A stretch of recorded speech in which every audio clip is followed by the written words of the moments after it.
మొన్న మీడియా ముందు కూడా ఢిల్లీలో మీరు చూశారు, రేవంత్ రెడ్డిని కొంతమంది జర్నలిస్టులు ప్రశ్నలు అడిగితే ఆయనకు అవగాహన లేకుండా I'm not the right person అంటూ ముఖం చాటేసిండు రేవంత్ రెడ్డి గారు.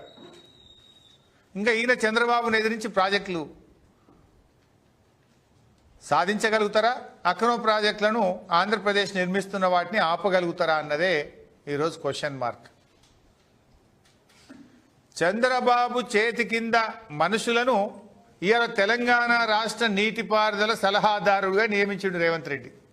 మొన్నటిదాకా అంతకుముందు 2014 నుంచి 19 వరకు చంద్రబాబు నాయుడు గారు ఆంధ్రప్రదేశ్ ముఖ్యమంత్రిగా ఉన్నప్పుడు ఎవరైతే నీటిపారుదల శాఖ కార్యదర్శి ఉండనో అతని ఇవాళ తెలంగాణ రాష్ట్ర ప్రభుత్వ సలహాదారు. ఇక తెలంగాణకు ఎట్లా న్యాయం అవుతుందని నేను అడుగుతా ఉన్నా.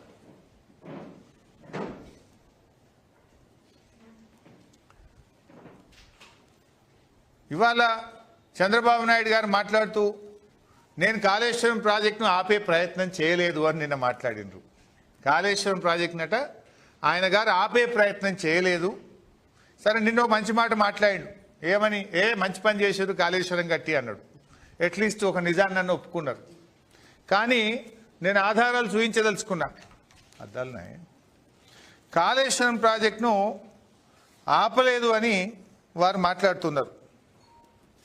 ఇక నేను లెటర్ కూడా చూపిస్తా.